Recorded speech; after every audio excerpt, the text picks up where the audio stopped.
Bonsoir à tous et bienvenue à votre édition de 19h sur la télévision du Burkina. Voici les titres. Plus de 45 tonnes de produits prohibés d'une valeur de plus de 2 milliards de francs CFA ont été incinérés à Bobo-Dioulasso. Ces produits illicites ainsi détruits ont été saisis en 2015 de cette année 2017 par les services régionaux des douanes des Hauts-Bassins. Une action pour réitérer l'engagement des douanes à lutter contre la fraude. Et puis un phénomène qui ne passe pas inaperçu depuis quelques moments à Ouagadougou. Il s'agit de la présence de roussettes en plein centre-ville. Une situation qui cause des désagréments et suscite des interrogations. Mais qu'en pensent les spécialistes? La réponse dans cette édition. La brigade des douanes de Bobo-Dioulasso a procédé ce 6 septembre à l'incinération de plus de 45 tonnes de produits prohibés d'une valeur de plus de 2 milliards de francs CFA. Ces produits ont été saisis entre 2015 et cette année 2017 dans la région des Hauts-Bassins. Une action qui vise à réaffirmer la volonté des douaniers à lutter contre la contrebande dans cette région du Burkina Faso. Karim Ilboudo, Karim Sissé. À première vue, l'on se croirait à un dépôt d'ordures et pourtant ce sont là des produits pharmaceutiques non homologués et de la drogue saisie par la brigade des douanes de Bobo-Dioulasso. La saisie de ces produits prohibés est le fruit de plusieurs opérations menées dans les Hauts-Bassins depuis mi-2015.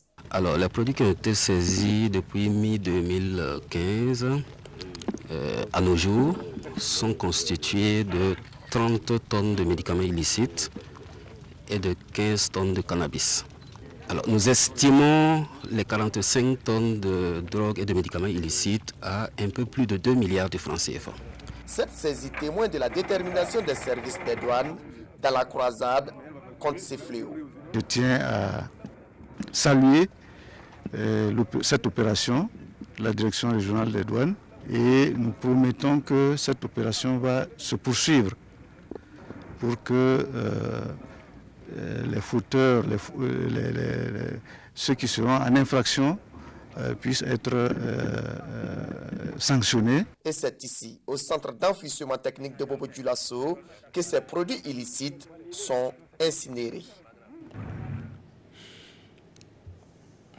À quelques mois de la célébration de la fête de l'indépendance le 11 décembre 2017 à Gawa, dans le sud-ouest, le comité régional d'organisation veille Taugrain. Il a effectué une visite sur les chantiers des différentes infrastructures en construction. Malgré le déroulement appréciable des travaux dans l'ensemble, quelques points de fausses notes sont à relever. Le constat avec Isia Kanana et Justin Karambiri. La nouvelle gare routière de Gawa, premier site visité par le comité régional d'organisation du 11 décembre 2017. Sur ce chantier, les travaux d'exécution sont estimés à 23% pour un délai consommé de 49%.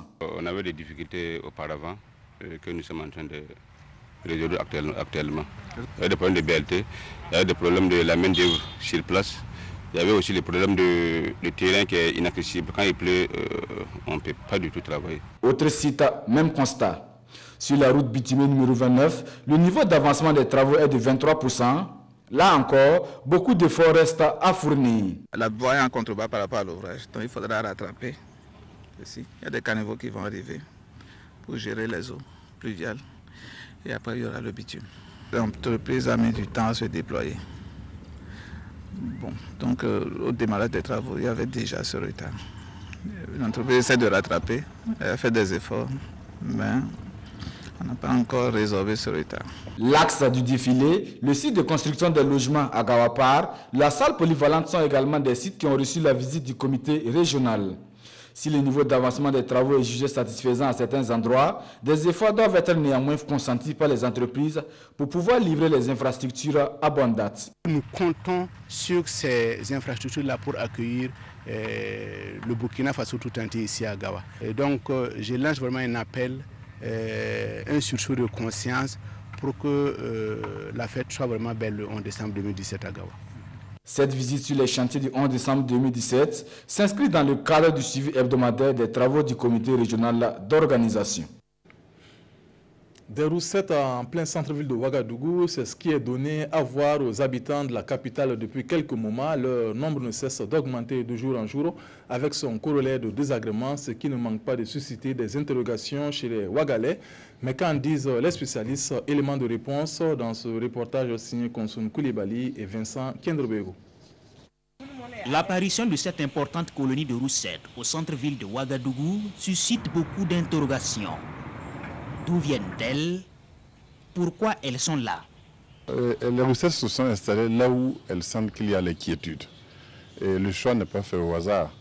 Et il faut dire que leur endroit privilégié, c'était en fait même la forêt classée en fait, du barrage qu'on appelle aujourd'hui Bangarouero. Mais il faut se dire aussi qu'actuellement, Bangarouero est beaucoup plus fréquenté. Ces espèces n'aiment pas les perturbations. Sans compter qu'il y a certaines formes d'incivisme ou de délinquance qui amènent les gens à les tirer, soit avec des fusils ou des lance-pierres.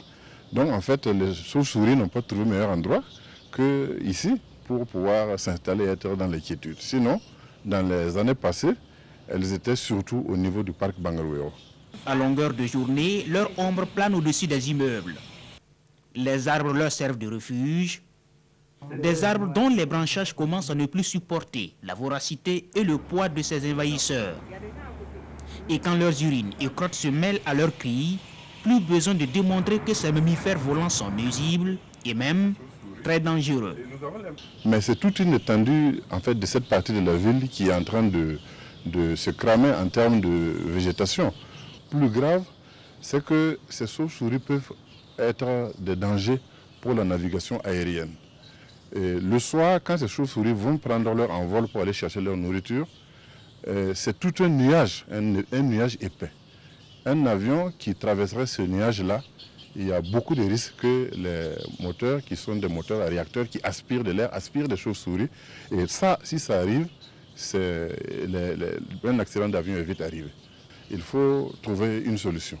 Et donc, je pourrais dire qu'au niveau du ministère, on y a réfléchi, et puis on a fait des propositions dans ce sens, dans un but en fait, de faire en fait, une forme d'abattage, pas pour vraiment détruire, mais c'est pour faire beaucoup de bruit, et puis les amener à partir. Avec l'apparition soudaine des roussettes en plein cœur de la capitale, beaucoup de Ouagalais y vont de leurs commentaires, parfois des plus superstitieux. Une chose est sûre, c'est que le séjour prolongé de ces roussettes de plus en plus nombreuses commence à ressembler à une invasion difficile à tolérer. Cultiver le leadership chez les étudiants et élèves est l'objectif que s'est fixé l'association Performance Academy. Elle organise dans ce cadre un camp de 72 heures à Ouagadougou au profit de sa cible au programme des modules sur la communication et le développement personnel. Vincent Kendrebego. Comment s'organiser efficacement pour réussir ses études et sa vie? C'est sur ce thème que se tient la première édition du camp Leadership. Organisé par l'association Performance Academy, PERFAC, ce camp a pour principal objectif le développement de l'esprit de leadership au sein des jeunes. Et notre ambition, effectivement, c'est porter ce discours-là dans ce champ, dans cet espace, et que les jeunes qui y évoluent puissent effectivement se former véritablement et constituer, je veux dire, un tremplin par, du moins, un passage, effectivement, pour le développement de ce pays. Ici, nous voulons effectivement promouvoir un nouvel état d'esprit et nous pensons que ce sera déterminant aussi bien dans le succès scolaire que le succès en général dans la vie. Le parrain de la présente édition, pour sa part, ne cache pas sa satisfaction de la tenue effective de cet événement. Pour Adama Kanazoué, le développement de la nation passe par une jeunesse intègre et qui croit en l'avenir. Nous sommes très heureux de pouvoir être associés à une telle initiative. Nous tenons à féliciter les initiateurs, notamment Performance Academy en abrégé PERFAC, qui est une jeune structure, mais qui déjà envoie un signal fort à l'ensemble de la jeunesse burkinabé et qui déjà s'inscrit dans la dynamique de la formation du burkinabé nouveau, du jeune burkinabé nouveau qui gagne, ce jeune burkinabé qui croit à fond, ce jeune burkinabé qui est engagé pour assumer son rôle dans le développement de notre pays. Nous voulons que ce soit des hommes intègres pour commencer, et ensuite des hommes qui croient en l'avenir. Pour nous, c'est la première des choses. Il faut y croire. Il faut y croire parce que c'est possible. Pour cette première édition, plus de 25 jeunes prennent part à ce camp qui doit durer 3 jours et devront bénéficier d'attestations de participation. Mais pour l'instant, c'est le parrain qui repart avec son attestation de reconnaissance de la part de PERFAC. La 21e édition du Jeune d'Esther international de Ouagadougou se tient du 7 au 9 septembre. L'accent est mis sur les louanges et adorations pour les participants venus d'Afrique et d'Europe. Le thème cette année, pourtant tu es le saint, tu sièges au milieu des louanges d'Israël. Salifou Belem Draman Guéni.